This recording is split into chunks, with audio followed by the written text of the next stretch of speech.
질문이 바뀌면 답이 바뀐다라고 하는 이야기는 너 왜 그랬어? 라고 물어보는 것보다는 그 학생이, 상대방 학생이 어떠한 입장에서 어떻게 생각하고 있을지를 한번 생각해 봐라 라고 하는, 상대방의 입장에서 생각을 해보는 그런 과정을 거치게 되는 거죠.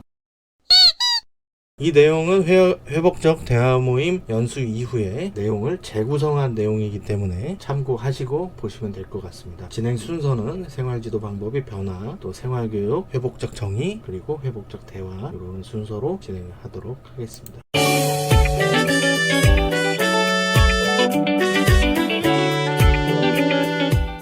일단 생활지도 방법이 변화가 됐었죠. 전통적인 생활지도 방법을 가지고 체벌이 대표적이었고, 이 체벌을 통해서 응보적 정의라고 이야기를 하잖아요. 그런 것들을 진행을 해서 잘못한 학생에게 벌을 주는 전통적 생활지도 방법을 활용을 했고, 그 과정에서 약간의 역효과라고 할까요? 실수들이 부각이 되면서 체벌이 금지가 되게 되죠. 근데 이런 체벌 금지 제도 자체가 사회적 합의가 이루어지지 않은 상태에서 진행이 되다 보니까 학생을 지도하는데 어려움을 겪게 되고, 어떻게 진행을 해야 될지 방법 자체가 없어지다 보니까 생겨난 게 그린 마일리지나 상벌점제, 이런 것들로 지도를 했었죠. 근데 지금 현재 그린 마일리지가 남아있는 시도교육청도 있고 없어진 데도 많거든요. 그 이후에 회복적 대화나 회복적 생활교육, 관계 회복 생활교육, 관계 중심 생활교육, 명칭은 좀 다릅니다만 근데 전체적인 방향성은 똑같다고 보시면 돼요. 지금 현재의 이 회복적 대화라고 하는, 지금 제가 말씀드리고 있는 내용은 옆에 있는 그림을 보시면 되는데요. 이 사람이 눈은 가린 상태에서 좌우의 균형을 맞추고, 거기에 혹시 잘못된 부분이 있으면 칼을 통해서 벌을 줄 수 있는 이런 식의 정의를 이야기하는 거죠. 이게 어떤 것들이 더 중요한지,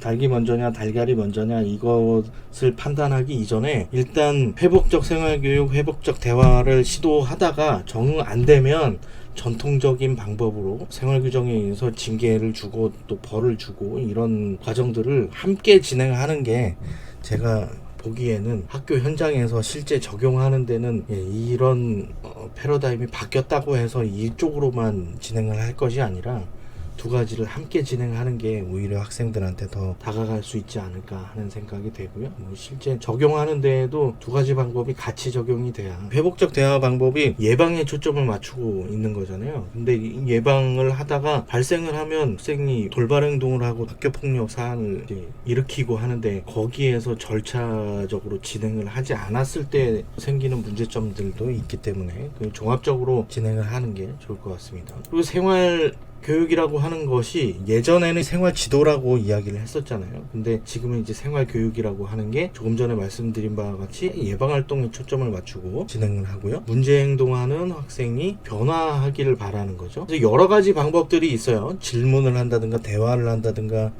대표적으로 알고 계신 게 회복적 생활교육 관련된 책들을 보게 되면 서클은 하나씩은 다 제시를 하잖아요.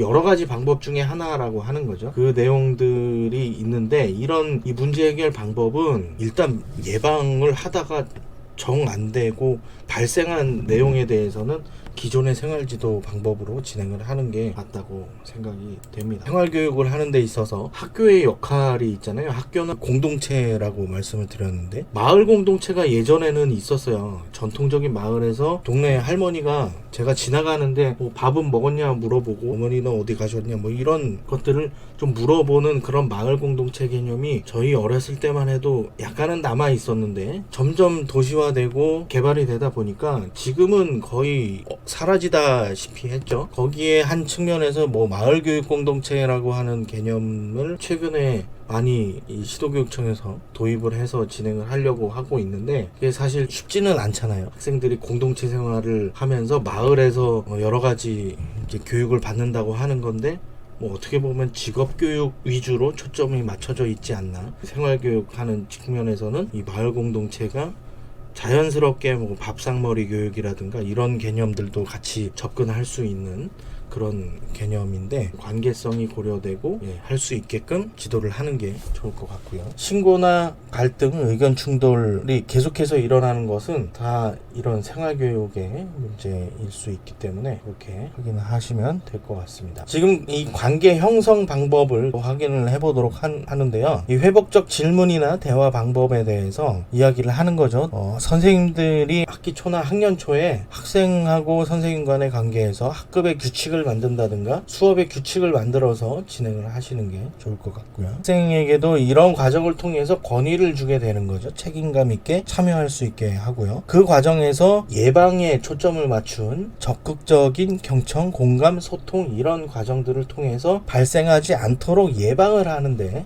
초점을 맞추고 생활교육을 진행해야 한다라고 보는 관점입니다. 회복적 정의의 방향을 알아보면 피해가 발생하면 피해자의 일상 회복에 초점을 맞추고요. 피해 회복에 도움을 주는 방향으로 진행을 하는 거죠. 근데 여기에서 처벌을 하지 말자라고 이야기하는 거라고 생각을 하실 수 있는데 처벌을 위한 처벌을 내리는 것을 방지하자라고 하는 거죠. 자발적으로 참여해서 예방활동에 초점을 맞추고 관계를 개선할 수 있는 그런 방향으로 유도를 하게 되는 거고요. 그리고 피해가 온전히 회복될 수 있도록 해서 사안 발생 이전의 상태로 되돌리는 그런 형태의 회복적 정의 방향을 가지고 있다라고 하는 거 기억하시면 될 것 같습니다. 방향을 총 5단계 정도로 구분을 하더라고요. 피해를 회복시키고 자발적인 책임을 지게 해서 이 관계를 회복시키고 공동체를 회복시켜서 정의를 회복한다라고 하는 순서도에 입각해서 진행을 하게 되고요. 여기에는 당사자가 될 수 있겠죠. 피해나 가해 학생은 또 거기 주변에 영향받은 사람 또 관련한 사람들 모두 다가 이러한 메커니즘에 의해서 회복이 이루어진다라고 하는 거죠.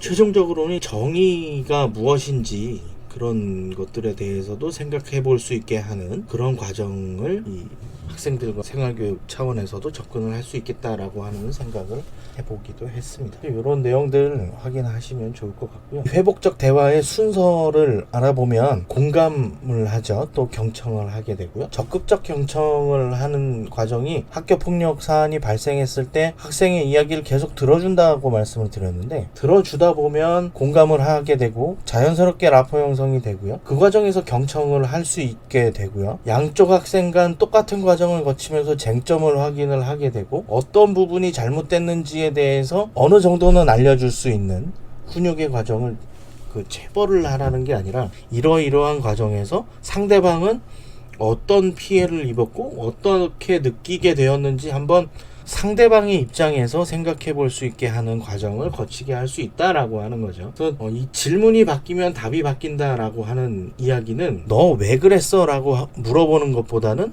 그 학생이 상대방 학생이 어떠한 입장에서 어떻게 생각하고 있을지를 한번 생각해 봐라 라고 하는 상대방의 입장에서 생각을 해보는 그런 과정을 거치게 되는 거죠. 그래서 여기에 순서를 살펴보게 되면 관계를 설정을 하고 성장의 기회로 삼아서 상황을 이해하고 영향을 파악하고 자발적 책임 이 과정이 순환되는 과정이다 라고 하는 거 확인하시면 되겠습니다. 나중에 제가 지금 일전에도 한번 말씀드렸는데 줌으로 실시간으로 좀 이런 연수들을 좀 진행을 하려고 지금 기획을 하고 있습니다. 계획이 확정이 되면 줌으로 진행하는 내용들을 인스타그램이나 페이스북, 유튜브에도 따로 짤막하게 알려드릴 테니까 거기에 들어오셔서 하시면 될 것 같고요. 이 사례 연습하기 구체적인 내용을 다 말씀드리는 건 아니고요. 복도에서 친구가 싸우고 있는 학생이 A를 발견하고 상담을 진행한다고 할 때 어떤 질문을 하는 게 좋을까요? 요 회복적 대화의 방법으로 한번 생각을 해보시고 짧게 기록을 해보시고요.